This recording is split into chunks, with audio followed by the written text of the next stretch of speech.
కొడంగల్ పర్యటనలో భాగంగా తెలంగాణ ముఖ్యమంత్రి రేవంత్ రెడ్డి పలు అభివృద్ధి పనులకు శంకుస్థాపనలు ప్రారంభోత్సవాలు చేశారు.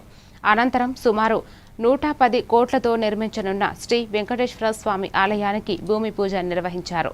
ఈ కార్యక్రమంలో మంత్రులు దామోదర రాజా నరసింహ, వాకిటి శ్రీహరి పాల్గొన్నారు.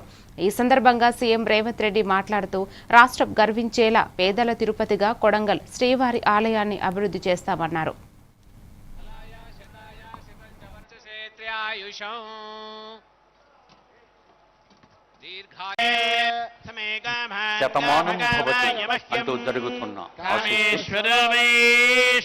వెంకటేశ్వర స్వామి మందిరాన్ని కొడంగల్ పట్టణంలో వారు నిర్మించి ఈ ప్రాంత ప్రజలకు తెలంగాణ రాష్ట్రమే కాదు కర్ణాటక, మహారాష్ట్ర ప్రాంతాలకు సంబంధించిన పేదల తిరుపతిగా కొడంగల్ పట్టణంలో ఉన్న శ్రీవారి దర్శనాన్ని చేసుకుంటే